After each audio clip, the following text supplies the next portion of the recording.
정말 힘들고 지치고 짜증나고 그렇습니다.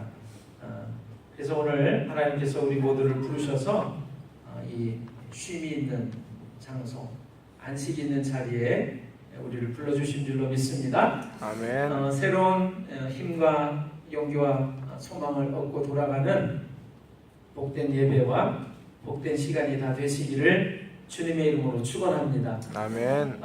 제가 오늘 나눠드린 인생물이 있는데요. 너 늙어봤냐? 나는 젊어봤단다. 그런 이제 노래가 있어요. 제가 한 1년 전에 노래는 못 듣고 이 말을 그냥 들었어요. 너 늙어봤냐? 나는 젊어봤단다. 근데 그 말 한마디가 굉장히 제 마음속에 깊이 들어와서 그 참 맞는 말이다 그런 생각이 들었어요. 1년이 지나서 제가 이렇게 뒤늦게 노래를 듣게 됐습니다. 그래서 여러분한테 그 노래를 좀 소개를 해드릴까 싶은데 조금 크게 들려주실까요? 넌 늙어봤냐? 나는 젊어봤단다. 넌 언제나 그 순간부터 나 새쳐가리라. 30년을 일하다가 직장에서 튕겨나와 길거리로 내몰렸다. 사람들은 나를 보고 백수라고 부르지. 월요일에 등산 가고 화요일에 기권 가고 수요일에 당구장에서 주말에 결혼식장 밤에는 상가같이. 너 늙어봤냐? 나는 젊어봤다. 이제부터 이 순간부터 나는 새출발이다. 돋보기도 안 쓰고 보청기도 안 낀다. 틀리도 하나 없이 생고기를 씹는다. 누가 내게 지팡이를 손에 쥐게 해서 늙은이 노릇하게 했는가. 세상은 30년간 나를 속였다.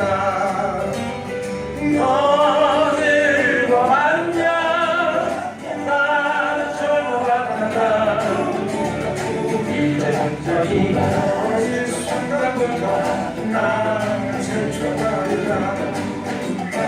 왕년은 왕이고 자식들이 놀려대도 나는 할 거야. 컴퓨터를 배우고 인터넷을 할 거야.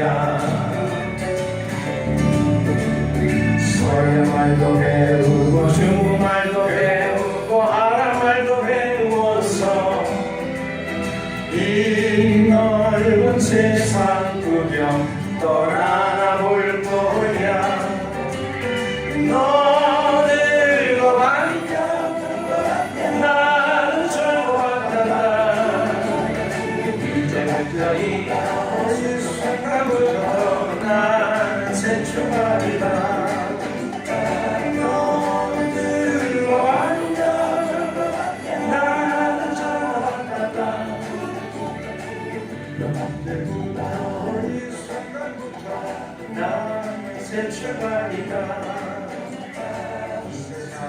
태어나서 아비 되고 할배 되는 아름다운 시절들. 너나 소중했던 시간들. 먼저 가신 아버님과 스승님의 말씀이 새롭게 들린다. 인생이 끝나는 것은 포기할 때 끝자리다. 너 늙어봤냐? 나는 늙어봤단다. 이제부터 이 순간부터 나는 새출발이다. 같이 해보세요. 너 늙어봤냐? 나는 젊어봤단다. 이제부터 이 순간부터 난 새 출발이다. 어디로 갔냐 어디로 갔냐 나는 절로 간다. 이제부터 이 순간부터 난 새 출발이다. 나는 새 출발이다. 난 새 출발이다. 난 새 출발이다. 예. 뭐 들어본 노래 같으세요? 예. 예. 나이 젊은 친구들은 그쵸? 노래가 별로 안 와닿을 것도 같아요. 예. 그러나 인생을 조금 살아본 분들은 자녀를 낳고 자식을 기르면서 부모님을 모시면서 좀 살아본 분들은 이 이야기가 뭔가 좀 찡하게 와닿을 것 같아요. 다른 버전으로 진성이라고 하는 사람이 있어요. 3번으로 가보시죠.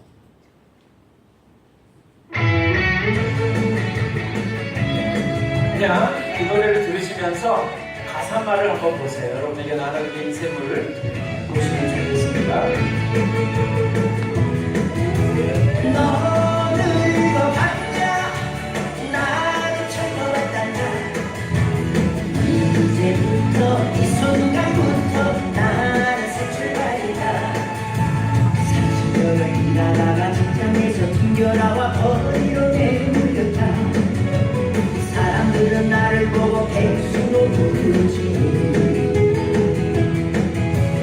월요일에 부산 가고 화요일에 기원 가고 수요일에 당장에서 주말엔 결혼식장 밤에는 성가지. 너 늙어봤냐 나를 철거했단다. 이제부터 이 순간부터 나는 새 출발이다.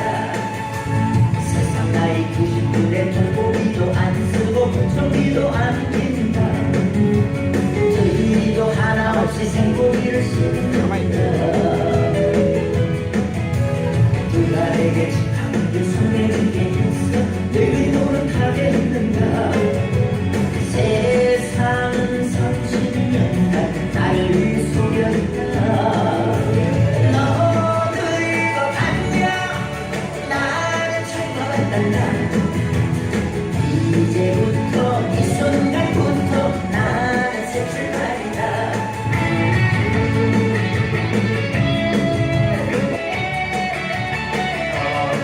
옆에 젊은 분이 있으면요, 뭐 그렇게 얘기를 해보세요. 너 늙어봤냐? 나 젊어봤다. 한번 해보세요. 마누라가 말리고 자식들이 놀려대도 나는 할 거야. 컴퓨터를 배우고 인터넷을 할 거야. 서양말도 배우고 중국말도 배우고 아랍말도 배웠어. 이 넓은 세상 구경 떠나나 볼 거야. 너 늙어갔냐 나를 철거했단다. 이제부터 이 순간부터 나는 새 출발이다. 이 세상에 태어나서 안 되고 할배 되는 아름다운 시간들, 너무나 소중했던 시간들. 먼저 가신 아버님과 스승님의 말씀이 새롭게 들린다. 인생이 끝나는 것은 포기할 때 끝장인가. 너 늙어갔냐 나를 철거했단다. 이제부터 이 순간부터 나는 새 출발이다. 너 늙어갔냐 나는 철거했단다. 이제부터 이 순간부터 나는 새 출발이다. 나는 새 출발이다. 네. 네. 옆에 우리 젊은 이들한테 그렇게 한번 얘기를 해보겠습니다. 너 늙어봤냐? 나는 젊어봤다. 한번 해보세요. 우리들이 그런 얘기 듣죠? 아이고, 아빠는, 엄마는 나를 잘 몰라요. 우리를 잘 몰라요. 이런 얘기 듣잖아요. 그런데 그런 우리 젊은이들한테 이렇게 얘기하면 좋을 것 같아요. 너 늙어봤냐? 나는 젊어봤다. 여러분 인생을 잠깐 좀 놔두기를 원합니다. 자, 오늘 마음이 여러분 더위에 막 힘들고 지쳤을 텐데 좀 시원하게 해드리고 싶어요. 그래서 기도하고 고민하다가 이 노래도 좀 들려드리면 좋겠다 그런 생각을 했습니다. 우리가 성경을 보면요, 예수님을 따라서 높은 산에 올라갔던 제자들 3명의 제자들이 있었습니다. 베드로, 야고보, 요한이라고 하는 제자였어요. 근데 그 높은 산에 올라갔더니 예수님이 변하신 거예요. 그 높은 산에 올라가서 아마 구름도 막 끼어있는 그런 산이었던 것 같습니다. 아마 경치는 너무나 절경이었겠죠. 그런데 갑자기 그 성경에서 그 위대했던 인물들이 나타난 거예요. 모세라는 사람과 엘리야라고 하는 사람이 나타났습니다. 죽은 사람도 살렸던, 기도를 통해서 3년 6개월 동안 비가 내리지 않게도 했다가 다시 기도하니까 비가 또 내렸던 위대했던 믿음의 사람, 엘리야라고 하는 사람이 나타난 거예요. 또 수백만 명이나 되는 이스라엘 민족을 노예살이에서 구출해 가지고요, 적과 꿀이 흐르는 가나안 땅, 이스라엘 땅으로 인도했던 위대했던 민족의 지도자 모세라고 하는 사람. 사실은 성경에서 하나님께서 그렇게 얘기하십니다. 세상 사람들 가운데서 저 사람만큼 온유한 사람이 없다 라고 하나님이 인정했던 사람이 모세라고 하는 사람인데, 그 모세라고 하는 사람이 하나님과 만나서 하나님과 얼굴을 보면서 대면에서 이야기를 나눴던 위대했던 하나님의 종 모세라고 하는 사람이, 엘리야라고 하는 사람이 그 높은 산에 나타난 거예요. 그래서 예수님을 만나서 예수님하고 이야기를 합니다. 그 모습을 지켜보던 이 3명의 제자, 높은 산에 올라가서 그 모습을 보았던 제자들이 어땠을까요? 가슴이 막 방망이질을 했겠죠. 두근두근 하면서 막 희열 속에, 기쁨 속에, 그냥 놀라움 속에 있었겠죠. 그래서 나중에 베드로가 그렇게 얘기를 해요. 예수님한테. 예수님, 우리가 여기 있는 것이 좋사오니 우리가 여기다가 초막셋을 짓겠습니다. 작은 집을 하나 지어서 하나는 예수님 것으로, 하나는 모세 것으로, 하나는 엘리야 것으로 지어서 저희가 여기서 모시고 살겠습니다. 이렇게 얘기를 합니다. 오늘 저는 여러분과 제가 다 그렇게 높은 산에 올라갔으면 좋겠다 하는 생각을 합니다. 더위를 피해서 높은 산에 올라가는 것도 필요하고요. 믿음의 높은 경지에 올라가서 세상의 힘들고 어려운 상황 속에서 그런 것들을 다 내려놓고 하나님, 여기 있는 것이 정말로 좋으네요. 이렇게 고백하는 이 베드로의 고백을 하는 우리 모두가 다 되었으면 좋겠습니다. 그래서 여러분 인생을 잠깐 좀 나눠보기로 원합니다. 예수님을 따라서 높은 산에 올랐던 제자들은 베드로의 고백처럼 여기 있는 것이 좋사오니라고 고백을 했었습니다. 우리들의 삶도 예수님을 따라서 높은 산에 오르면, 믿음의 깊이와 높이의 경지를 오르면 다 같이 이렇게 고백하게 되리라고 저는 믿습니다. 스쳐 지나가면서 들었던 말이었습니다. 1년 전에. 너 늙어봤냐? 나는 젊어봤단다.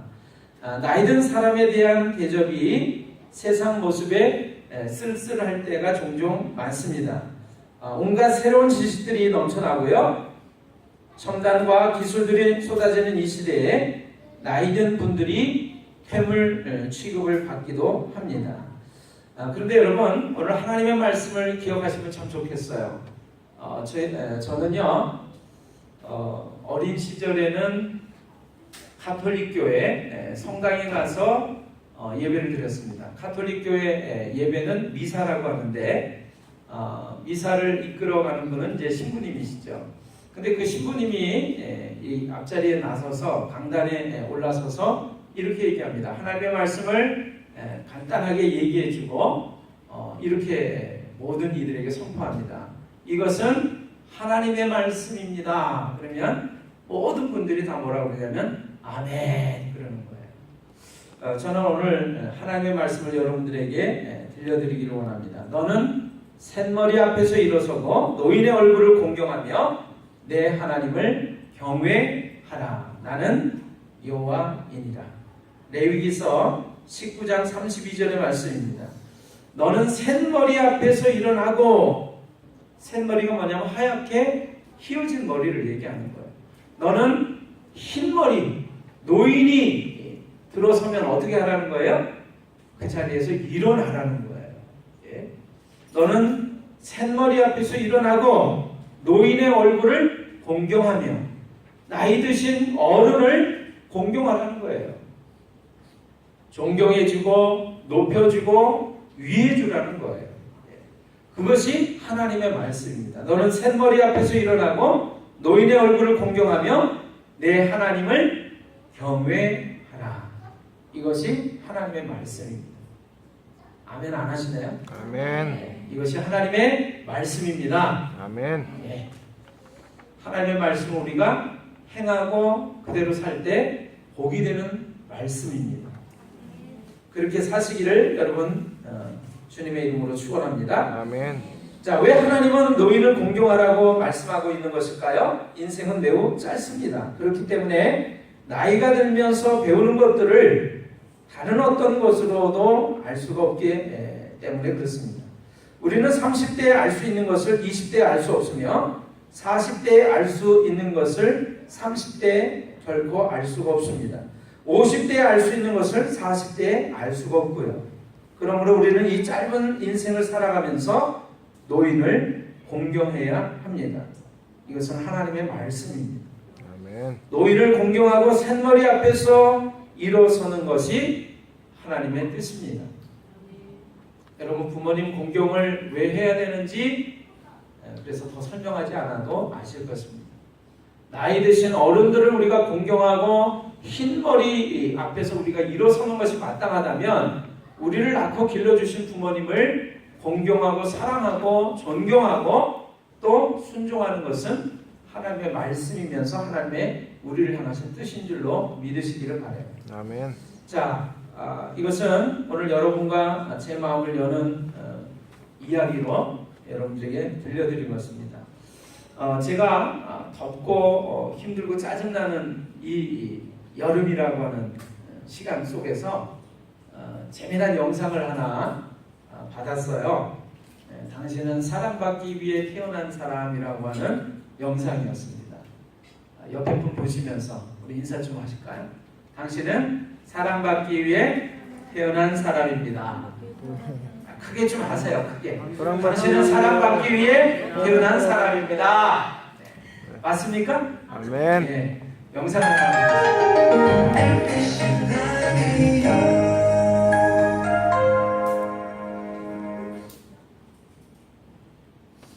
잘 들으세요. 네.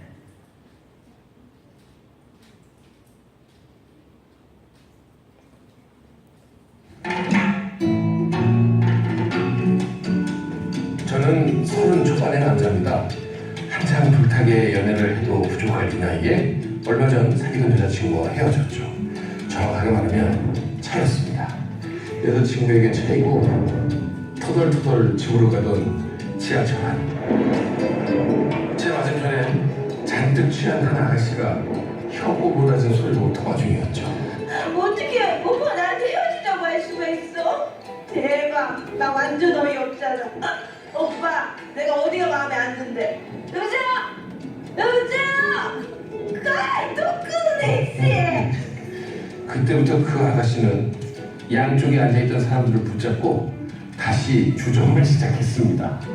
저기요, 왜 왼쪽 있어야지? 제 말 좀 들으세요. 제 말 좀. 예, 정확히. 예. 예, 지금 시간이 얼마 없어서요. 예, 알겠습니다. 그럼 짧게 드리죠. 예, 말씀하시죠. 엄마, 이거 완전 마이크 완전 지적이다. 오빠 괜찮아? 예, 말씀하시죠. 그게요. 저 남자친구를 너무 사랑해가지고 전화 좀 자주 하고 문자를 좀 자주 보냈는데 그게 죄입니까? 그게 죄야? 예, 알겠습니다. 뭐 정확한 얘기를 해야 되니까요. 전화를 얼마나 자주 하셨는지. 전화 하루에 한 40도, 문자는 한 150개. 예. 나 문자 좀 100개 쓰자. 나 그거 괜찮아?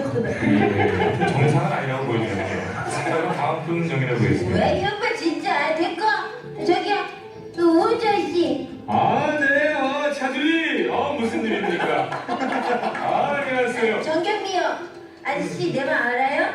사랑한 게 중요하고 죄악게 바로 이것 때문에 제가 이 선수 간에 대화가 필요하다는 얘기를 하는 겁니다. 남녀 선수 간에 대화를 해야 됩니다. 소통이 필요한 거예요. 소통이 너무나 없고 뭐래 혼자서만 계속 드리블해서 들어가니까 흐름이 끊기는 겁니다. 대화가 필요합니다. 아 나 완전 깜빡했잖아 아저씨 진짜 뭐야 그렇게 지하철이 떠나가나 떠들어대는 그 아가씨를 보고 있자니 이상하게 제 마음이요.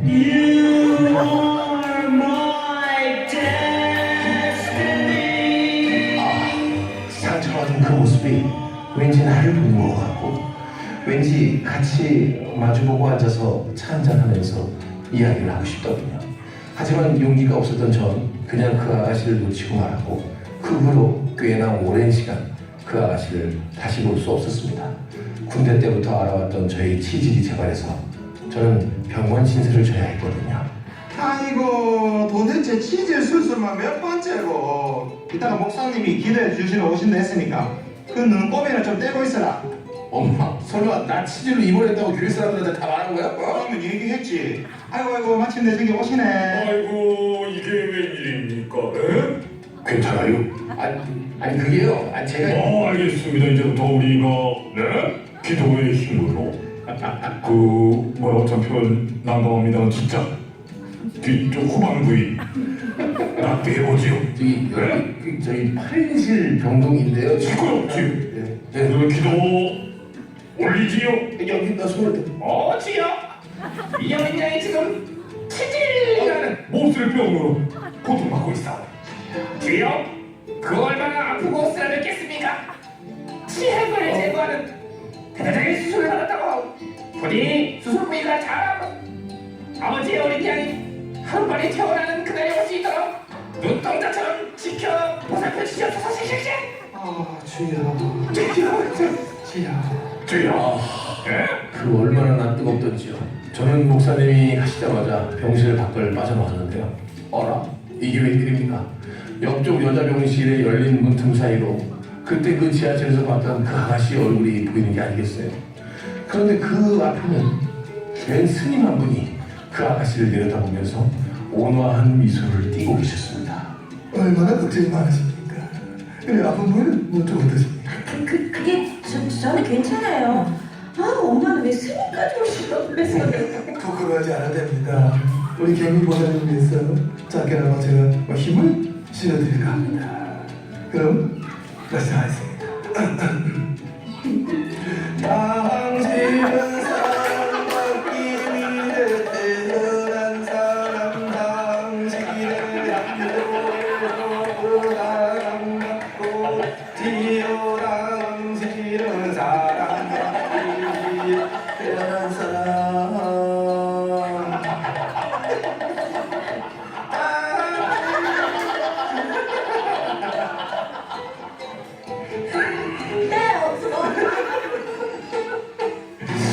그렇게 목탁 소리가 울려 퍼지는 가운데 어쩔 줄 몰라 하던 표정의 그 아가씨와 저는 눈이 마주쳤고요. 전 또 한번 뭔지 모를 디지털을 느꼈죠.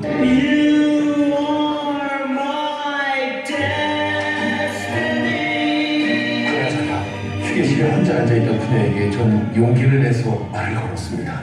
저기 심심하시면 저기 이 음악 같이 들으실래요? 어머 이거 한국인이 좋아하는 카페부드송 음반이네요. 혹시 그쪽도 지하철에서 이거 전집 사셨어요? 그럼 그쪽도 지하철에서 사신 네, 저는 100장 전집을 샀어요. 괜찮은 지하철에서요? 들고 오기 힘들었겠네. 우리 똑같네요. 똑같네요. 야, 역시 음악은 지하철 음악이죠. 그날 우리는 휴게실에 나란히 앉아 이어폰을 한쪽씩 나눠 꽂고는 꿈결 같은 노래를 함께 흥얼거렸죠. 그렇게 운명처럼 시작된 우리의 사랑. 지금 아들을 딸 하나씩나 알콩달콩 잘 살고 있어요. 우린 그러니까 인연이겠죠.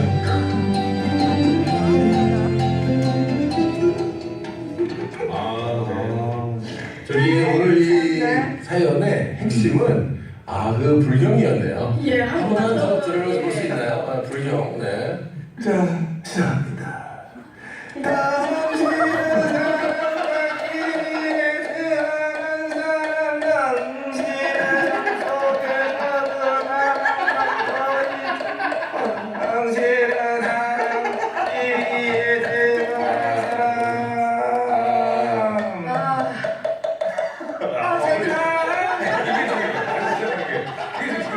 끝난 거 아직 그냥 당신은 사랑받기 위해 태어난 사람 당신의 삶 속에서 그 사랑받고 있지요 당신은 사랑받기 위해 태어난 사람 당신의 삶 속에서 그 사랑받고 있지요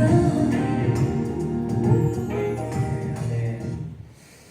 당신은 사랑받기 위해 태어난 사람, 지금도 그 사랑 받고 있지요. 네. 오늘 그 놀라운 하나님의 사랑을 받고 계신 주인공이라는 사실을 여러분 잊지 마시고요. 다시금 새롭게 기억하시는 복된 주일이 되시기를 주님의 이름으로 축원합니다. 아멘. 제가 이제 이 두영상을 보면서 노래를 들으면서 더위가 좀 식혀졌어요. 네, 그래서 여러분들한테도 좀 시원한 것으로 선물을 하고 싶었습니다. 그 어떤 스님이 한 분 계신데 그 스님이 여러 곳을 찾아다니면서 그 즉시 현장에서 사람들하고 만나서 이야기를 나누면서 어떤 애로사항, 문제점들을 얘기를 듣고는 그 문제에 대해서 이렇게 하는 게 좋겠습니다, 저렇게 사는 게 좋겠습니다라고 이야기하는 그런 시간이 있습니다. 그걸 증문즉설이라고 하는데요. 아마 제가 기억하기로는 법륜 스님이라고 하시는 것 같아요. 이 스님이 굉장히 인기가 많은 것 같습니다. 이 스님이 성당회를 갔어요. 성당회를 가서 많은 사람들이 모인 가운데서 소위 말하는 이제 하나님의 말씀이 아닌 부처님의 이야기를 이제 하는 거죠. 그런데 많은 사람들이 모여 있다가 이제 문제점들을 얘기를 하는 거예요. 스님, 저는 이런 문제가 있어요, 저런 문제가 있어요. 그러면 그 스님이 거기에 맞추어서 이야기를 해줍니다. 상담을 해줍니다. 그런데 재미난 것은요, 성당에 가서 이 스님이 이야기를 하는데 여러 상담자 가운데 한 분이 목사님 부인이 있었어요. 사모님이 이 스님한테 상담을 한 거예요. 스님, 저는 문제가 이런 문제가 있습니다 하고 얘기를 했는데, 그 문제가 뭐냐면요, 어렵게 신학 공부를 하고 또 정성을 다해서 목회일을 하고는 했지만 이 목사님이 교회에서 아주 어려움을 겪다가 마침내 내쫓겨난 이야기를 이 목사 사모님이 했습니다. 그래서 남편의 그 고난을 자신이 지켜보기 괴롭다고 말을 했고요. 어떻게 하면 좋겠느냐고 상담을 한 거예요. 근데 제가 이제 그 이야기를 이렇게 쭉 들으면서 여러분, 이 스님이 어린 시절에 교회를 다녔었대요. 그래가지고 동방박사 역할을 했었답니다. 연극을 하면 동방박사를 전문적으로 맡아서 했었대요.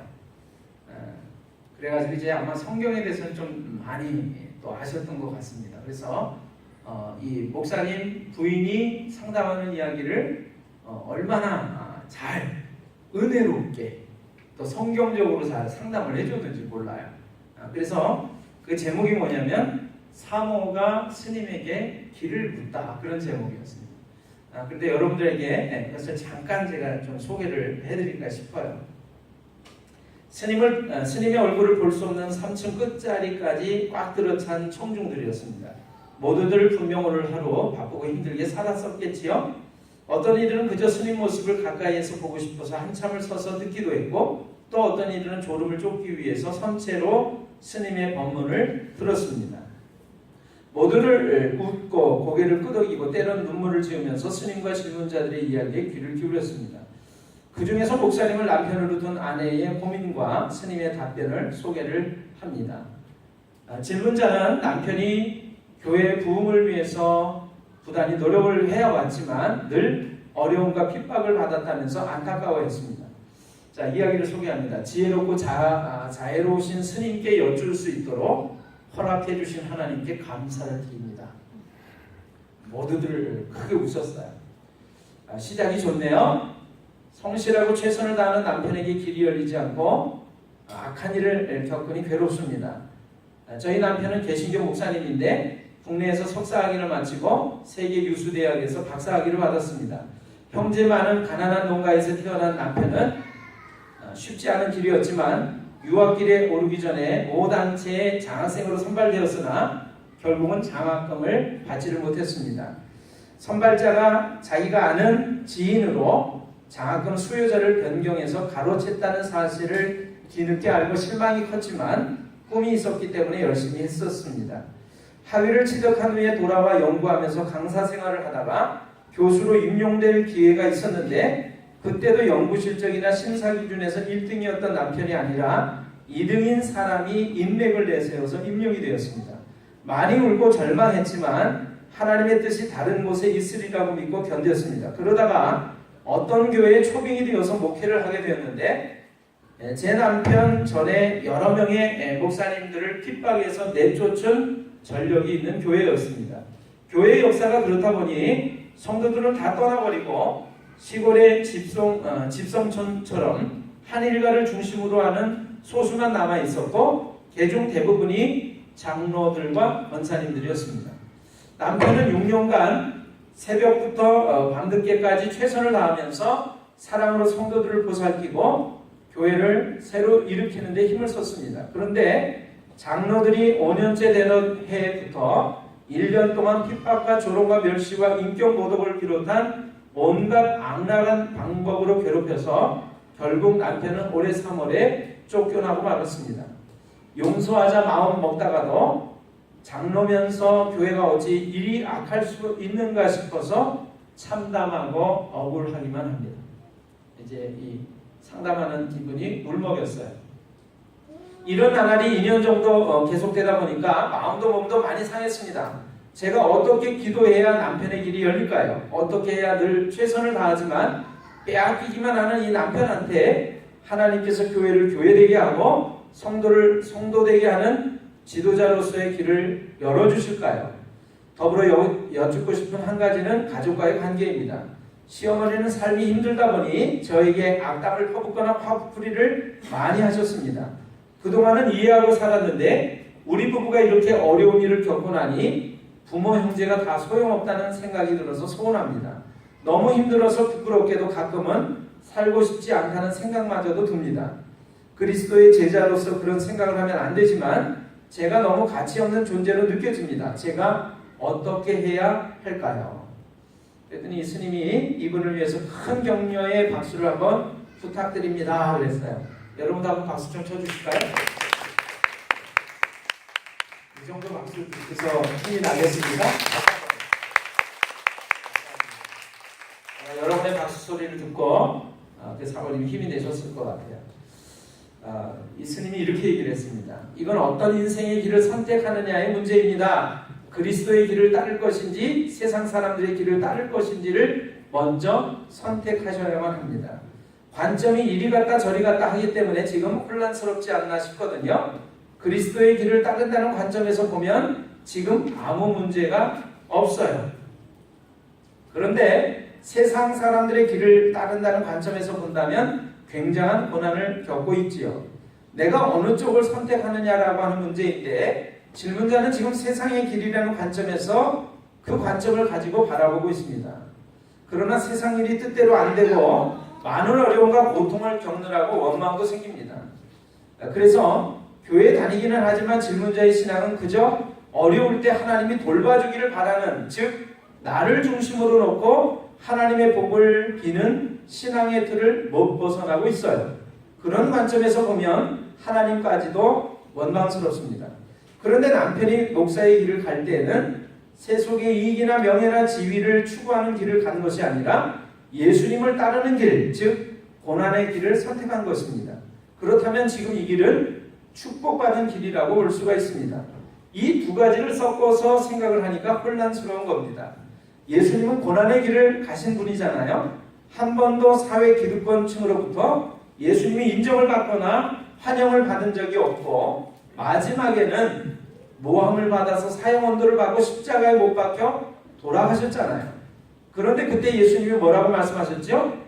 주님, 아버지 저들을 용서하여 주소서라고 하셨습니다. 저는 어릴 때 교회를 다녀서 크리스마스 연극을 할 때마다 동방박사 역할을 했습니다. 아기 인형을 구유에 뉘어놓고 동방박사 세 사람 귀한 예물을 가지고 이렇게 노래를 부르던 기억이 지금도 생생합니다. 그렇게 예수님은 이 세상에서 가장 낮은 자의 모습으로 와서 가장 높은 지위에 올라가신 분입니다. 하나님 보좌 우편에 올라가신 분이죠. 그런데 이 세상에서는 평생 고난의 길만을 걸으셨습니다. 한 번도 다른 사람들이 환영하는 길을 걸은 적이 없습니다. 제가 1980년도에 고문을 당한 적이 있습니다. 무턱대고 잡아가서는 내 죄를 내가 알렸다라고 때리고 물고문도 했습니다. 영문도 모르는 채 고문을 당하는 것이 너무나 억울해서 분노가 걷잡을 수 없이 일어났습니다. 그때 제 손에 총이 있었더라면 그 사람들을 다 쏴버렸을 것입니다. 저는 그때 제 자신을 봤습니다. 그 사람들은 말로는 저를 죽여버리겠다고 협박도 하고 때리고 고문했을 뿐이지 실제로 저를 죽이려고는 안 했습니다. 그런데 저는 정말로 그 사람들을 다 죽여버리려고 했거든요. 총이 없어서 못 쐈을 뿐이죠. 그런데 그런 나 자신을 보고 제가 굉장히 놀랐습니다. 아, 내가 굉장히 엄청나게 독한 사람이구나 하고 알게 된 거죠. 전에는 제가 성경을 읽어도 눈에 띄지를 않았는데 그런 나의 모습을 본 뒤에 성경을 읽었을 때 제일 눈에 띄는 말이 아버지 저들을 용서하여 주소서라고 하는 말씀이었습니다. 저는 감히 흉내낼 수도 없는 말씀이었어요. 기독교를 믿고 안 믿고를 떠나서 무릎을 꿇었을 정도로 예수님이 존경스러웠습니다. 사람의 몸을 지니신 분이 한 말씀이었지만 사람으로서는 그런 마음을 낼 수가 없는 거죠. 저는 평소에 도인인 척 살다가 당해보니까 악한 마음이 마구 솟구치는데 맞는 정도가 아니라 십자가에 못 박혀 돌아가시면서 저들을 용서하여 주소서라고 하는 것은 그 자체가 바로 하나님의 마음인 것이죠. 그리고 또 하나 고문당하면서 얻은 깨달음이 있습니다. 그렇게 괴로워하고 분노하는 중에 저를 고문하는 3명의 사람이 악마 같은 사람들로 보였습니다.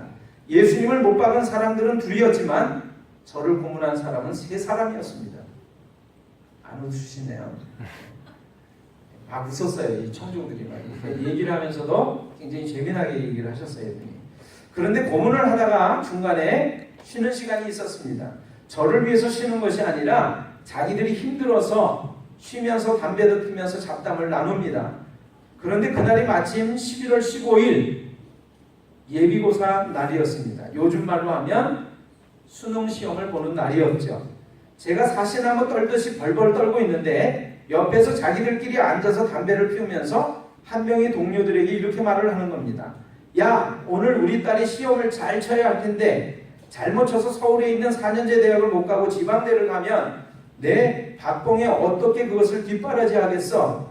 그래도 서울 시내 대학에는 붙어야 어떻게 공부를 시키지 않겠어? 그때 제가 엄청난 충격을 받았습니다.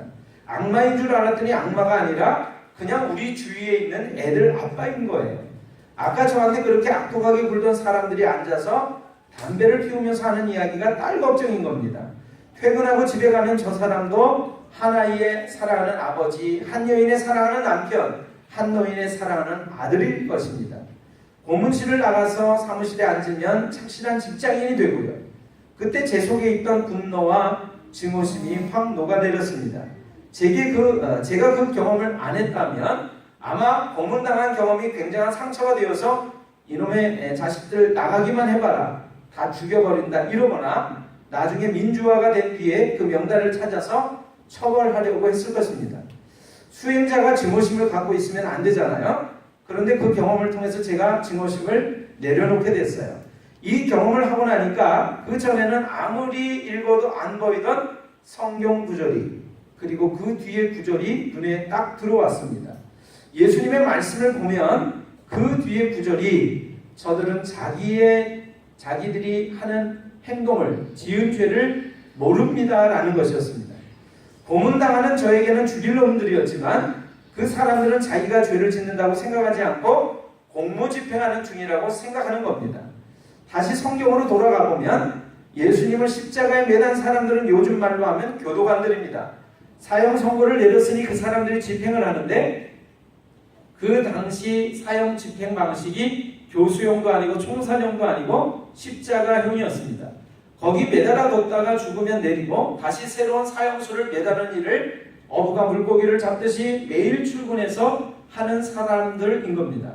그때 예수님은 그들을 온전히 이해하신 것입니다. 그러니 주여 저들을 용서하소서, 저들은 자기들이 지은 죄를 모릅니다 라고 하는 말이 가능했던 것이지요.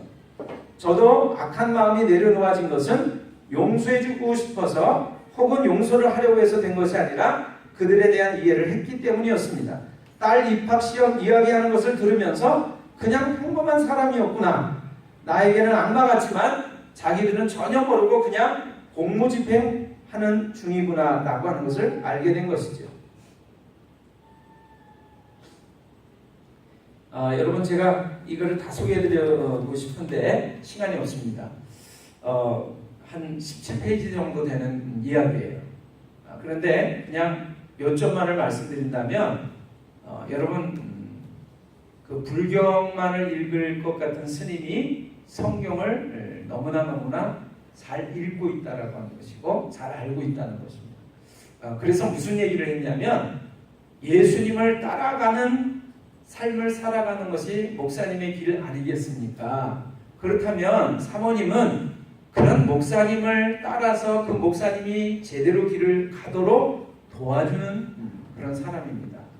그래서 남편으로서 볼 때는 안타깝고, 왜? 너무나 능력과 재주를 갖고 있는데 그것을 인정받지 못하고 꽃 피우지 못하고 사람들한테 핍박받고 내쫓기고 어려움을 겪는다, 이렇게 생각이 되겠지만, 그러나 그것은 예수님을 따라가는 길이기 때문에 너무나 합당하고 너무나 아름답고 좋은 길이라는 거예요. 그래서 그런 마음을 버리고 같이 그 길을 걸어 가다 보면 하나님께서 아름다운 열매와 결과도 거두게 하실 것이다. 그러나 이 스님이 이야기한 것은 그래서 나중에 삶이 좋아질 것이다, 그게 아니라 현재 걸어가고 있는 그 고난의 길이 가장 아름답고 행복하고 좋은 길이다, 하나님이 보시기에 좋은 길이다 라고 하는 이야기를 해줬어요. 여러분, 저는 이 이야기를 읽으면서 많은 사람들이 교회를 다니면서 가지고 있는 생각, 그것이 뭐냐면 뭔가 잘 먹고 잘 입고 잘 되려고 교회를 다닌다라고 하는 생각을 하게 됐어요. 이 스님이 참 성경을 잘 알고 있더라고요. 그래서 성경의 말씀을 통해서 이 목사님 부인의 사모님의 문제를 잘 어루만지면서 그렇게 해결해 주는 이야기를 하는 걸 제가 들으면서 참 좋았습니다. 그런데 여러분, 제가 이 글의 마지막에 제 생각을 이렇게 좀 썼어요. 그거를 여러분들에게 소개를 해드리기를 원하는데,